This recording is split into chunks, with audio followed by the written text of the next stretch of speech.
മോഹൻലാലിന്റെ ഒക്കെ വളർച്ച തുടക്ക സമയത്ത് കണ്ട ആളല്ലേ? തിരുനോട്ടത്തിൽ ഒന്നുമല്ലായിരുന്നു മോഹൻലാലിന്. ഒന്നുമല്ല അല്ലേ? ആ സമയമൊക്കെ ഓർമ്മയുണ്ടോ? മോഹൻലാലിനെ കാണുന്ന നിമിഷമൊക്കെ ഓർമ്മയുണ്ടോ? ഉണ്ട്. ഞങ്ങൾ ഇവിടെ അടുത്ത് തന്നെ ഈ ആർക്കാട്ട് റോഡിൽ അങ്ങോട്ടും ഇങ്ങോട്ടും തലങ്ങുമല്ലൊക്കെ കുറേ നടന്ന രണ്ടുപേരും.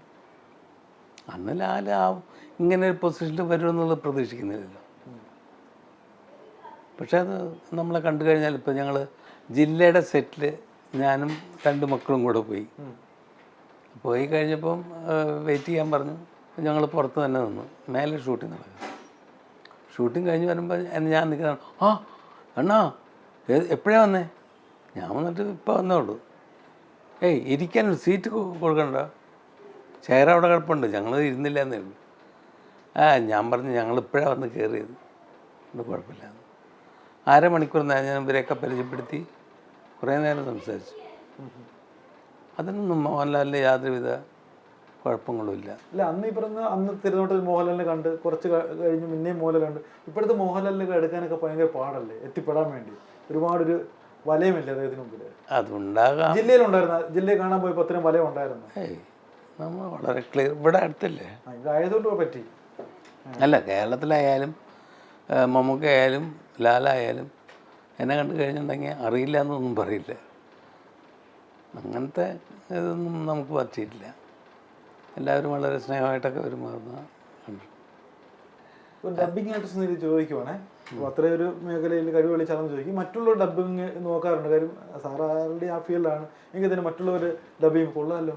നടൻ ഡബ് ചെയ്യുമ്പോഴത്തേക്ക് അത് അത്ഭുതപ്പെടുത്തിയതായിരിക്കും. കുതിരവട്ടം പപ്പു അഭിനയിച്ചു കഴിഞ്ഞാൽ പുള്ളി അതിൻ്റെ ഇടയ്ക്കൊക്കെ ചില സാധനങ്ങൾ കയറ്റി പറയും. ഭയങ്കര ഹ്യൂമറായിരിക്കും അതൊക്കെ. അത് പറഞ്ഞിട്ടുണ്ടാവില്ല. അതുപോലെ ഇന്നസെൻറ്റിനും ഉണ്ട് അവക സംഭവങ്ങൾ. അപ്പോൾ അതൊക്കെ കാണുമ്പോൾ ഞാൻ പറയും, ചേട്ടാ നന്നായിരുന്നു കേട്ടോ, അത് കൈന്നിട്ട് പറയുന്ന സാധനമുണ്ട്. അത് സ്ക്രിപ്റ്റിലൊന്നും എഴുതിയിട്ടുണ്ടാവില്ല. അപ്പം അങ്ങനെയൊക്കെ ചില സാധനങ്ങളൊക്കെ ചെയ്യും. ഈ കുതിരവട്ടം പപ്പുവിൻ്റെ സംസാരത്തിൽ വലിയ സ്ഫുടതയില്ലല്ലോ.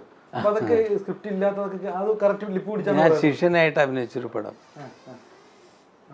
കുതിരവട്ടത്തിൻ്റെ ശിഷ്യനായിട്ട്. ഈ മമ്മൂട്ടി മോഹൻലാലിൻ്റെ ഡബിങ് കാണുമ്പോൾ അവരുടെ ഒരു എഫേർട്ട് എങ്ങനെയായിരിക്കും? നമ്മൾ കാണാൻ സമ്മതിക്കുമോ നിങ്ങളെ പോലുള്ളവർക്ക്? അത് ഒറ്റയ്ക്ക് ചെയ്യണമെന്ന് നിർബന്ധമുണ്ടോ അവർക്ക്? അത് ഇപ്പം ഈ അടുത്ത കാലത്ത് അവരൊക്കെ തനിച്ചാണ് ഡബ് ചെയ്യുന്നതെന്നുള്ളതാണ് ഞാൻ അറിഞ്ഞത്. മറ്റത് അങ്ങനെയല്ല. 2 മൈക്കിലും 2 സ്ഥലത്തും മൈക്കിൽ അവിടെയും ഇവിടെയൊക്കെ ആൾക്കാരൊന്നും പെട്ടെന്ന് തീർക്കാൻ വേണ്ടി ഡബ് ചെയ്യും. മമ്മൂട്ടി ഒരു പടത്തിൽ സഹായിച്ചല്ലേ ഡബിങ്ങിൽ? അതെന്തായിരുന്നു? അത്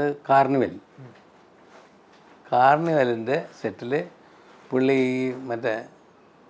മറ്റേ കളിയില്ലേ, കട്ടക്കളി, ആ കളിക്കുന്ന കളിക്കാരനാണ്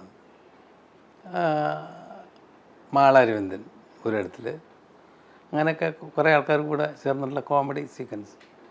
അപ്പോൾ എന്നെ വിളിച്ചെടുത്ത് ശങ്കരത് എങ്ങനെയാണ് പറയണ്ടേ, 1 വെച്ചാൽ 2, 2 വെച്ചാൽ 4 എന്ന് പറയുന്ന സാധനം, അതൊക്കെ എങ്ങനെ പറയേണ്ടതെന്ന് പറഞ്ഞു കൊടുത്തു. പെട്ടെന്ന് മനസ്സിലാക്കുള്ള കഴിവുണ്ടല്ലോ. മനസ്സിലാവും. അതല്ല, പുള്ളിക്ക് സംശയം ഉണ്ടെങ്കിൽ അത് ആരുടെയും കയ്യിൽ നിന്ന് അന്വേഷിച്ച് പിടിച്ച് പറയിപ്പിക്കും. അങ്ങനെയൊക്കെയുള്ള നല്ല സ്വഭാവങ്ങളുണ്ട്. പക്ഷേ ഈ ആൾക്കൂട്ടം തിരക്കുകളും കൂടുമ്പം സ്വയം മനസ്സിന് ഒരു വ്യത്യാസം വരും. അത് നമ്മൾ അവരെ കുറ്റം പറഞ്ഞിട്ട് കാര്യമില്ല. മമ്മൂട്ടി ശരിക്കും പറഞ്ഞാൽ അഭിനേതാക്കളുടെ ഈ ഡയലോഗ് സമയത്താണ് കൂടുതൽ പെർഫെക്ഷൻ കൊണ്ടുവരുന്നത്. അത് ശ്രദ്ധിച്ചിട്ടുണ്ടോ സാറ്? ആ കാര്യത്തിൽ പുള്ളി മിടുക്കനാണ്. അതെന്തെങ്കിലും നോക്കി നിന്നിട്ട് ഇങ്ങനെ ചെയ്തല്ലോ എന്ന് അനുഭവപ്പെട്ട എന്തെങ്കിലും സാഹചര്യം ഓർമ്മയുണ്ടോ ഏതെങ്കിലും? ഇല്ല, അങ്ങനെയുള്ള സെറ്റിലൊന്നും ഞാൻ പോയിട്ടില്ല. ഡബിങ് സമയത്തും അങ്ങനെ വല്ലപ്പോഴൊക്കെ ഇതേപോലെയുള്ള സന്ദർഭത്തിൽ പോയി പെട്ടാലേ ഉള്ളതേ ഉള്ളൂ. അതുവരെ അല്ലെങ്കിലൊക്കെ അവർ തനിച്ച് വന്ന് ഡബ് ചെയ്തിട്ട് പോവും, നമ്മളറിയില്ല. നസീറിൻ്റെ ശൈലി എങ്ങനെയാണ്? നസീർ സാർ എന്ന് പറഞ്ഞാൽ ട്രാക്ക് വെച്ച് പറയും, കറക്റ്റായിട്ട് സിംഗിൾ അതേപോലെ പറയും. ഭയങ്കര അതിശയമാണ്. സ്ക്രിപ്റ്റ് നോക്കിയിട്ട് ഡബ് ചെയ്യും, സ്ക്രീനിൽ നോക്കില്ല. സ്ക്രീനിൽ നോക്കാതെ സ്ക്രിപ്റ്റ് നോക്കി പുള്ളി ഡബ് ചെയ്യും. അതാണ് എൻ്റെ കഴിവ്. പിന്നെ അതേപോലെ തന്നെ സ്നേഹം, അത് പുള്ളിയുടെ ക്യാരക്ടർ അങ്ങനെ ആക്കി. ഒരുപാട് അപകടങ്ങൾ ഉണ്ടായിട്ടുണ്ടല്ലേ, പല പടങ്ങളിൽ മാറ്റി അങ്ങനെയൊക്കെയുള്ള ഒരുപാട് സംഭവം ഉണ്ടായിട്ടുണ്ടല്ലേ? അത് എന്താണെന്നറിയില്ല. ഞാൻ സൈസ് പറ്റാത്ത കാരണം കൊണ്ടായിരിക്കാം. നല്ല വേഷങ്ങൾ കോമഡിയിൽ തന്നെ പിന്നെ ചെയ്യാമായിരുന്നു. ഇപ്പം ഈ നാടകത്തിൽ അഭിനയിച്ച് എനിക്ക് അവാർഡ് കിട്ടിയെന്ന് പറയുന്നത് ഒരു പോലീസുകാരനായിരുന്നു. അത് ക്യാരക്ടർ കുട്ടപ്പൻ കോൺസ്റ്റബിളിൻ്റെ കുറ്റസമ്മതം എന്ന ഒരു നാടകം. അത് ഞാൻ അഭിനയിക്കുമ്പോൾ ആരും പ്രതീക്ഷിച്ചില്ല എനിക്കത് കിട്ടുന്നു. പക്ഷേ ഞാനും വേണ്ടാന്ന് വെച്ച് തന്നെയാണ് പോയത്, തിരക്ക്. അപ്പം ഞാൻ പറഞ്ഞു വേണ്ട, ആരെങ്കിലും ചെയ്യട്ടെ എന്നാ പറഞ്ഞു. ഹേയ് ശങ്കർ ചെയ്താലും ശരിയാവുള്ളൂ. VP രാമചന്ദ്രൻ അദ്ദേഹമാണ് എന്നെ ആ നാടകത്തിൽ അഭിനയിപ്പിക്കുന്നത്. അപ്പം അങ്ങനെ ഞാൻ പോലീസായിട്ട് അഭിനയിച്ചു, അവാർഡും കിട്ടി.